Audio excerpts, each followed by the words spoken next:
I'm as qualified as any person that's in the ministry to know which version of the Bible translations are the best. And I would say that the King James Version is an excellent translation, except I don't speak Elizabethan English. And that's one of the biggest problems you have with younger people, trying to teach them out of something that has an archaic grammar and words. That's why I think that one of the better new translations is the New King James Version. New King James, New International Version, New Living Translation. All these new Bibles, new gods are coming from the Alexandrian text. The same people that stoned Stephen. Don't you guys see it? Burn those Bibles. Get rid of them. Get yourself a King James Bible, King James.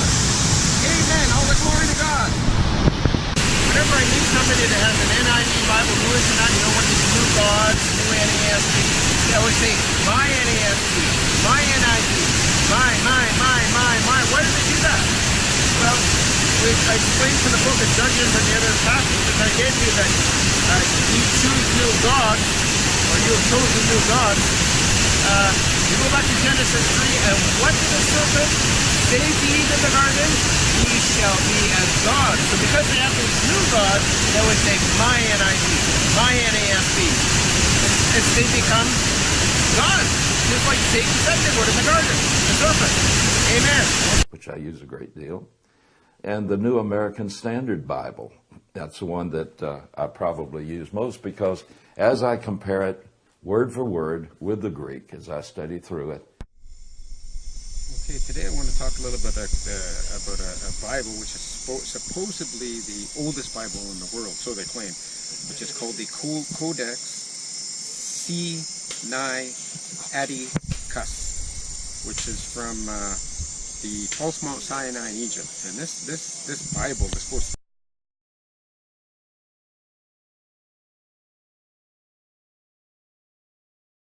be the oldest in the world.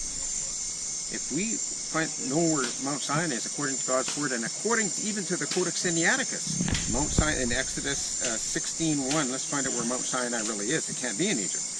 And they took their journey from Elim, and all the congregation of the children of Israel came unto the wilderness of Sin, which is between Elim and Sinai, on the 15th day of the second month after their departing out of the land of Egypt. So they're out of the land of Egypt when they found the real Mount Sinai, which is in Arabia.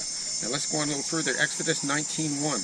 In the third month, when the children of Israel were gone forth out of the land of Egypt, the same day came they into the wilderness of Sinai. So they were the third month out of Egypt when they came to Sinai. So it has to be in Arabia.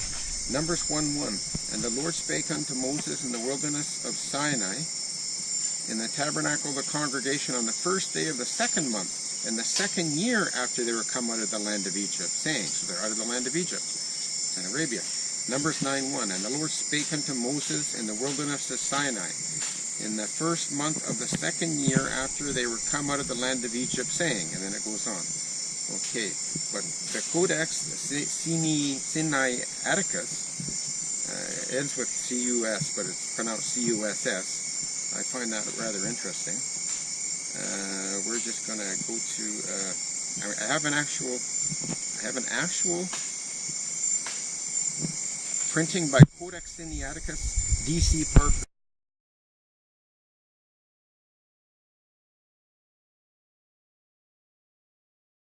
And it says the story of the world's oldest Bible, but it's not the world's oldest Bible.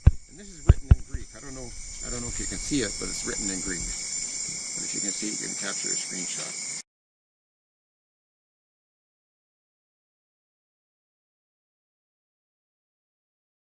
It's written in Greek, but I'm just going to translate that for you, a simple explanation of what they're saying the Codex Sinaiticus is. And they're saying the Codex Sinaiticus is a Latin name.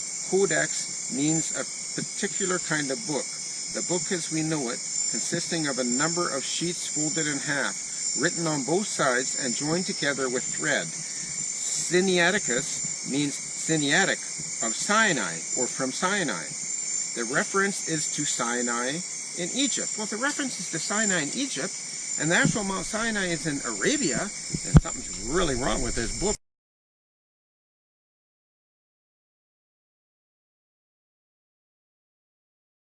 Already, and plus it was found in a garbage can, discarded by monks.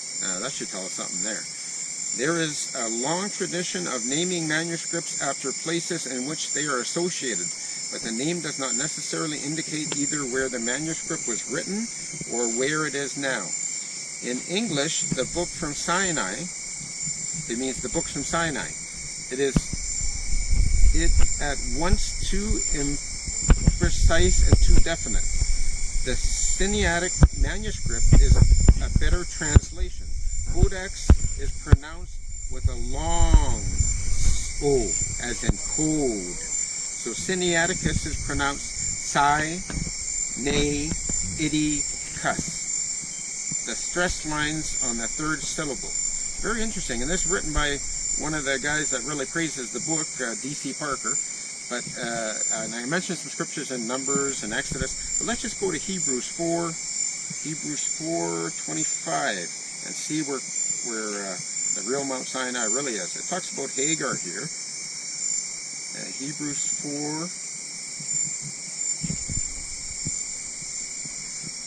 4:25 talks in Hebrews about Hagar, and Hagar actually means the Mount Sinai of Arabia. So that's in the New Testament. So we know the Mount Sinai is not in Egypt, and we know that the Codex Sinaiticus is a forgery. And we can prove that Tischendorf, who's the guy that wrote it,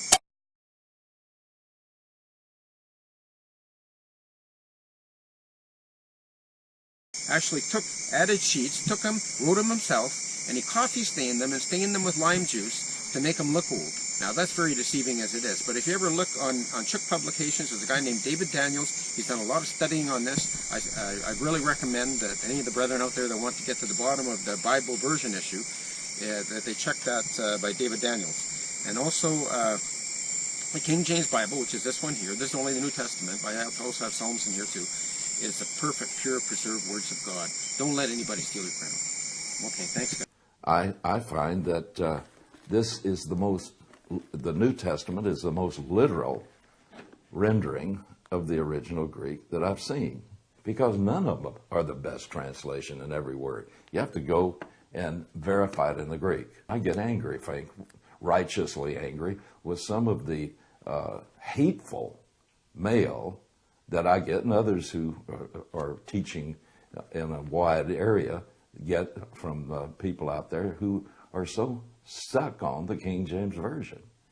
The idea is that somehow the translators of the King James Version were these godly, austere men who spiritually were above anybody else that's ever translated the Bible. Well, you go back in that time, most of them weren't believers. King James just took a bunch of scholars and said, translate it. By the grace of God, the Holy Spirit oversaw it, and it came out well. But it's certainly not the best translation that's ever been made. That's why I recommend the New American Standard Bible, because it is the closest literal translation to the original Greek that I found. The Textus Receptus, original manuscripts on which the King James Version was based, had several renderings that we find earlier manuscripts did not have in it.